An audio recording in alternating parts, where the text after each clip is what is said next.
So this is my problem for today. The rigid sump pump, which is like one of my favorite jobs, and it's gonna have to go down there. And you know, as you can see, or not see, I don't know if the video picks up, it just runs constantly. And we have a pretty good, like a I don't know, commercial sump pump that they told us to put in before. Can't remember the brand name of it now. But the pump's working fine, but it's a solenoid motor on the top, and every once in a while it just keeps running and running and running and running, and you got to tap it with a hammer to make it stop. So I'm going to take it out and I'm going to put this one in. I've had two of those pumps. I think they're pretty good, but I didn't feel like searching today. This one seems like it's heavy duty. I don't know, half horsepower. We'll see. You know, you know, I'm sure that I'm going to make like 75 mistakes in the way I do this. So be lenient in your judgment of me. But and plumbing is like my least favorite thing to do of all. Totally. I mean, I hate plumbing. So I'm going to think and get a plan together and put this together. I know I got to go out to the barn and get some PVC pipes, so I'm going to do that to start with.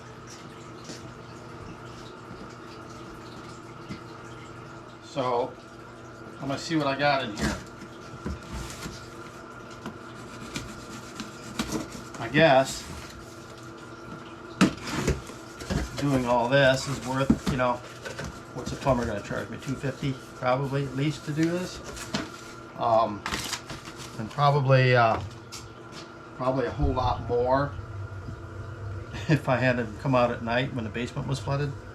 So I guess it's worth the cost. What do we got here?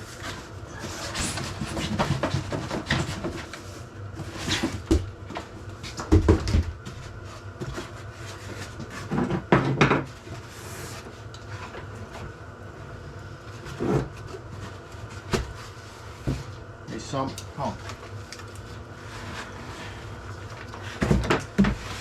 All right. And I know that this is going to have to go here to get me started with. Like that. So I've got to get some Puma's glue.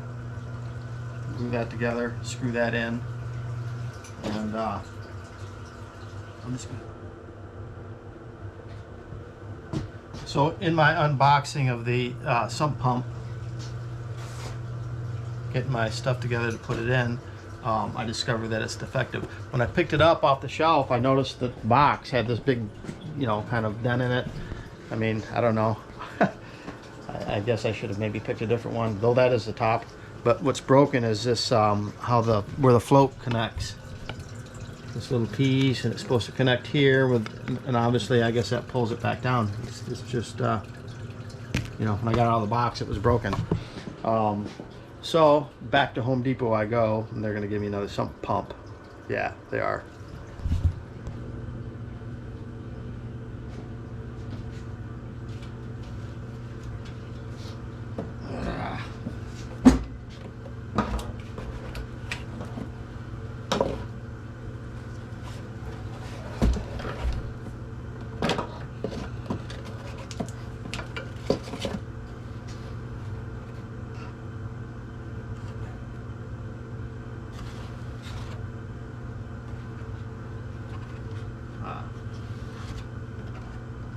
This one there.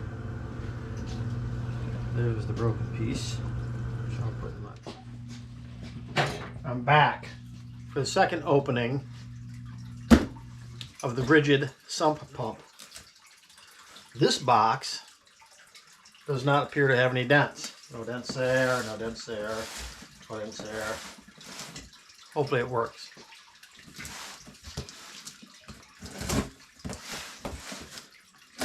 Just delayed the process by about 5 hours because I wasn't going right back to the store this morning because I had other things to do. So here we are, the new unboxing of the sump pump.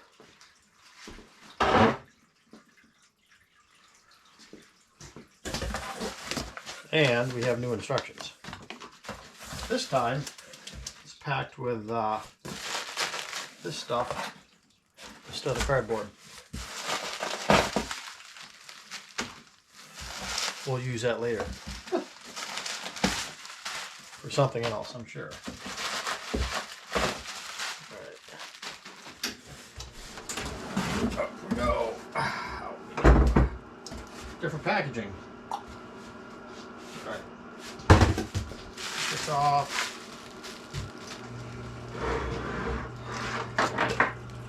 Looking at the float assembly, it appears to work. It's going to stretch. That's what's going to turn it off and on. Pretty cool. So I'm going to get myself set up to do some work down there. I'm going to slide the pipe right down on top of the flange, which is already on the existing pipe down there, and I'm going to mark right at the bottom of the flange where the elbow is. And I'm going to add ½ inch here and a ½ inch down there, and that's where I'm going to cut the pipe. I've already screwed this flange into the bottom of the pump housing, and once cut, this will go into there and get glued, and that goes up the discharge.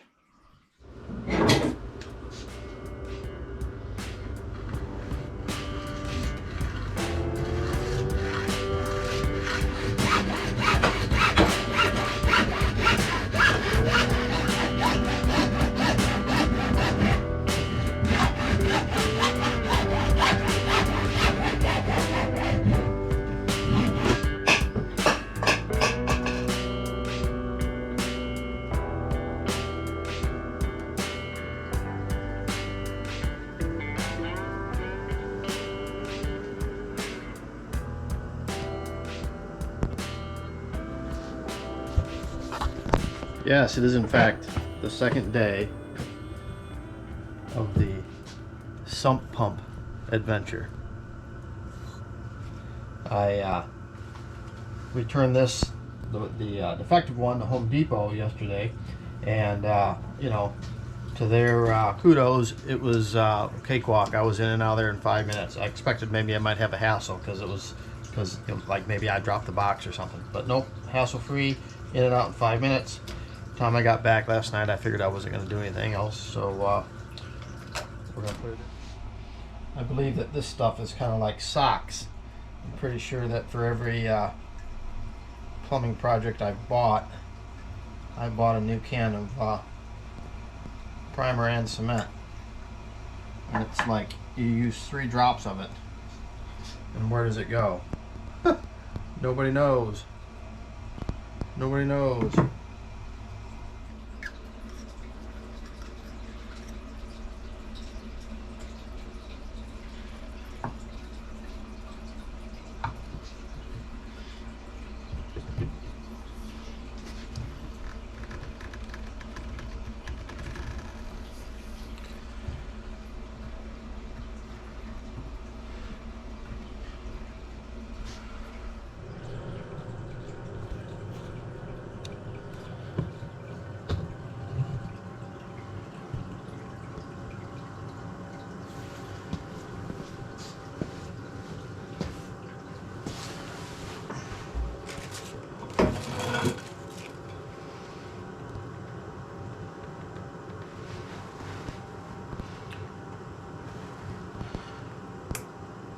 This pump cycles like, I don't know, 2 times a minute. So, you know, my plan is to be quick, I guess. My plan is going to be to, I'm going to unscrew right there at the check valve, that clamp, pull that pipe out, pull out the sump pump, put the other one in, and shove that into there all in the time it takes to cycle, and hope it works, and hope that, you know, the pipe is cut to the right length. I think it is. Lord knows I've cut it the wrong length before though. So we shall see.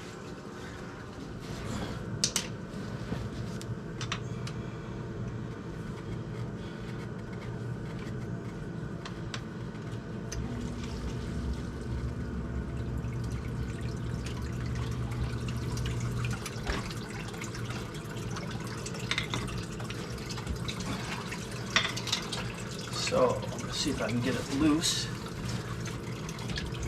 Get it out of there. Hopefully. I think this is what needs to come off. It doesn't act like it wants to though. But it's gotta be. Where's it at?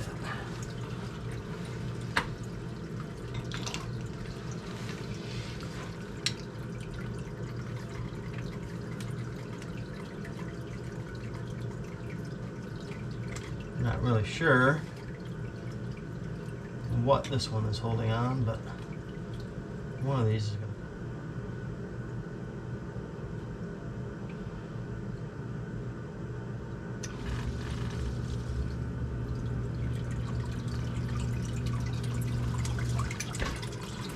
to... Okay, we're going to try it. Out you come. Up you go.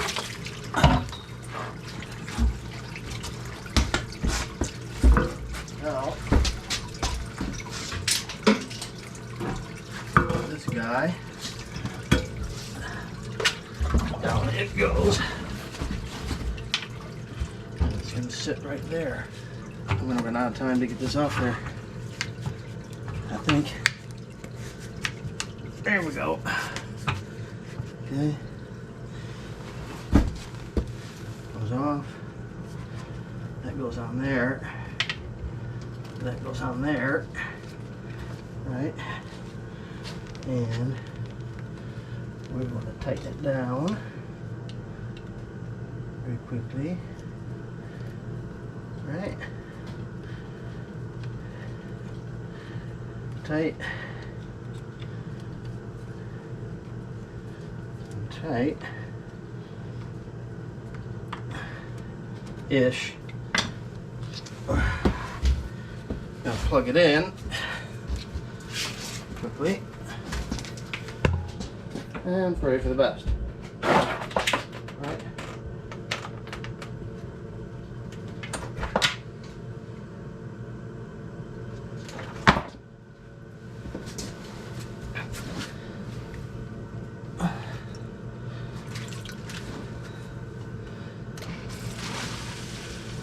And it cycled. So it looks like the Zoller pump was a third of a horsepower. There's a little metal plate there on the side. If you look just right in the light, you can see that. Plus, when you look on the cord, it'll show you what the horsepower was of the pump. This pump ran for quite a few years. Actually, I'm not sure how long. And really, what was happening to it was this sort of switch up here that turns on the pump when it raises up, some type of solenoid switch. The connection was probably getting, you know, rusty or whatever in there. So if I took a hammer and tapped it, it would work. Otherwise, it would just stay on and run and run and run and run and run, and just, you know, keep sucking water out of the sump pump, which puts undue life on the pump. And so I figured at some point it was going to go. I can keep it for a spare now, anyways. There's the other pump, rigid, half horsepower pump. It's pretty quiet. So far working pretty good. But you can see how fast the water comes in. It's just non-stop. Sometimes a year it's a little bit slower, but this pump runs a lot. We're considering putting in a city water backup. I'm not exactly sure how it works. I think it works in some sort of siphoning process. So if for whatever reason the pump fails, if it's for power, if it's the pump that just fails itself, or whatever, because it's city water, doesn't require power, it'll kick on and somehow it'll siphon water out. And so we're thinking about putting that in, because as you can see behind me, we've got inventory down here. It's really kind of more of a utility basement. But we're converting it. I do some of my photo stuff up there, film developing and stuff like that. So we use it, and for now, we keep everything sort of up off the bottom. We really don't put anything that's valuable on the bottom shelf of any of our shelves that we use. Bottom shelf, you know, empty. It's a waste of space. But, you know, when it floods here, it floods. So, Yeah, man.